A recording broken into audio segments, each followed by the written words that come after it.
تو وہ آپ کے ذہن کے گوشوں میں اس کا خاکہ نہیں بن سکتا. وہ آپ نے دیکھی نہیں. جب آپ کی آنکھوں نے اس کی زیارت نہیں کی, اس کا مشاہدہ نہیں کیا, تو آپ کو کیسے پتا کہ بھئی وہ چیز آپ اس کو اپنے ذہن کے گوشوں میں کیسے اس کا خاکہ بنائیں گے. اس طرح کی بے شمار مثالیں میں آپ کو دے سکتا ہوں.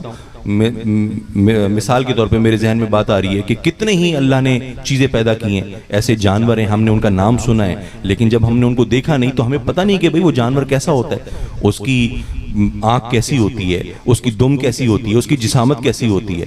مجھے یاد ہے کہ وہ غالباً مولانا روم نے اپنی مثنوی میں بھی یہ بیان کیا ہے کہ ہاتھی جو ہے وہ خاص طور پہ بر صغیر کا جانور ہے. ہاتھی بر صغیر کا خاص طور پہ افریقہ میں بھی ہوتا ہے اور بر صغیر میں بھی ہوتا ہے, لیکن عام طور پہ نارتھ امریکہ میں, یورپ میں ہاتھی نہیں ہوتا. وہ اس کو انہوں نے اب اپنے چڑیا گھروں میں انہوں نے ہاتھی کو امپورٹ کر کے منگوایا ہے. لیکن جو لوگ امریکہ میں رہتے تھے اور یورپ میں رہتے تھے